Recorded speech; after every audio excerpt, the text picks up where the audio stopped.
Welcome to the 700 Club. For today's top headlines, let's go over to the CBN News Desk. Gordon, President Trump is weighing his options on the best way to respond to Syria's chemical weapons attack against its own people. He's working to send a message to Bashar al-Assad while avoiding escalating into an all-out war.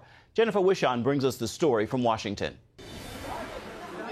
As images like these are viewed around the world, innocent people, including children, gasping for air, President Trump is working with his national security team to send a message to Syria and the rest of the world that the use of chemical weapons is unacceptable and can't go unpunished. We'll see what happens, folks. We'll see what happens. It's too bad that the world puts us in a position like that. Key American allies are ready to back the president's action. In London, Prime Minister Theresa May's cabinet held an emergency meeting where ministers agreed on the need to take action. Later, May spoke with Trump, and the two agreed it was vital that the use of chemical weapons did not go unchallenged. French President Emmanuel Macron says his country has proof the Syrian government carried out the chemical attack, and he's also on board with possible military action. The big dilemma is how to respond. It will probably be a short, quick, hard punch to the Assad regime, and that could be it. It all depends on how the Russians react and how the Syrians react in response. It's a tremendously complicated situation militarily. Russian, Iranian, and Turkish forces are all operating in Syria, and American forces are also there, going after ISIS fighters. The U.S. doesn't want a military strike to widen into a bigger battle between the two sides, led by the U.S. and Russia. We're trying to stop the murder of innocent people, but on a strategic level, it's how do we keep this from escalating out of control. Russia is weighing its response in case America does lead an attack against its Syrian ally. A top Russian military official warned last month that a U.S. strike against Syria would draw a Russian counterstrike against both U.S. missiles and the ships launching them. And Thursday, Russia's ambassador to the UN didn't rule out the possibility of a U.S.-Russian conflict. Russia has moved its warships out of the Syrian port of Tartus to avoid a possible U.S. strike. Jennifer Wishon, CBN News, Washington. Former FBI Director James Comey compares President Trump to a mafia boss in his new book. The fired FBI director says Trump sought to blur the line between law enforcement and politics and tried to pressure him on his Russia probe. Comey claims at dinner shortly after President Trump's inauguration, Trump told him, quote, "I need loyalty. I expect loyalty."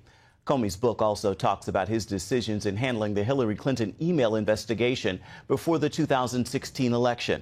The Republican National Committee is already attacking Comey, saying he has no credibility. This week, Facebook CEO Mark Zuckerberg faced questions from Congress over privacy issues, elections, and censoring conservatives. And he was asked about a new Facebook app aimed at children as young as 6. As Lori Johnson shows us, some health experts say this is a bad idea. Facebook is now welcoming even kindergartners into the world of social media with their new Facebook Messenger Kids app. Marketed to the very young, kids can use whimsical masks, frames, and stickers to connect with the online world. Some healthcare professionals approve of the app, but others, like Christian child psychiatrist Daniel Amen, are sounding the alarm. It reminds me sort of is why McDonald's has Happy Meals. They're going after the next generation. Amen says scientific studies reveal too much screen time can contribute to depression, obesity, and short attention spans. In a letter to Facebook CEO Mark Zuckerberg, the Campaign for a Commercial-Free Childhood requests he discontinue Messenger Kids. But Facebook is standing firm. In an email to CBN News, Facebook said they will not be discontinuing the app, adding they worked with a panel of children's advocates to develop it, like the founder of Family Online Safety Institute, Stephen Balcom. He takes issue with the app's critics. They cite evidence as proof that social media causes harm to children, whereas in fact it's more of a correlation rather than a causation, which is quite different. Balcom also highlights the various parental controls associated with the app. every single contact that the child has to be approved by the parent and the other child's parent. Nevertheless, Dr. Amen advises parents to just say no. So even if it's safe, what it's doing is setting them up to spend more and more time on it as they grow. And all the research I know says that's a bad thing. Amen says social media stimulates the pleasure center of the brain, and that in turn requires still more stimulation just to achieve the same level of satisfaction, meaning kids would spend even more time online. Dr. Amen says parents shouldn't allow their children on social media until age 14.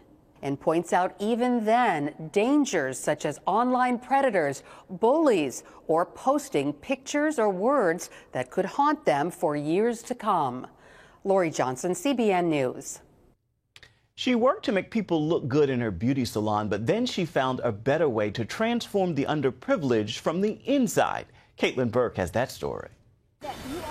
For more than 15 years, Tanisha Akinloy worked at making people beautiful. Then she saw the light. Beauty is God. You know, that's my definition of beauty. It's a divine beauty. It's beauty that can only come from God. Tanisha realized that her calling was so much more than just giving somebody a beautiful hairstyle. It was also about transforming the way they saw themselves on the inside. What would it be like if I could make my clients whole and complete? From that point on, what became my mission is to help people rediscover who they truly are. And it all starts from the inside. That led Tanisha to start her foundation, Empowering Through Beauty, which took her out of the salon and into homeless shelters. She and her volunteers go on a mission to find and serve those in need. I know the difference it makes.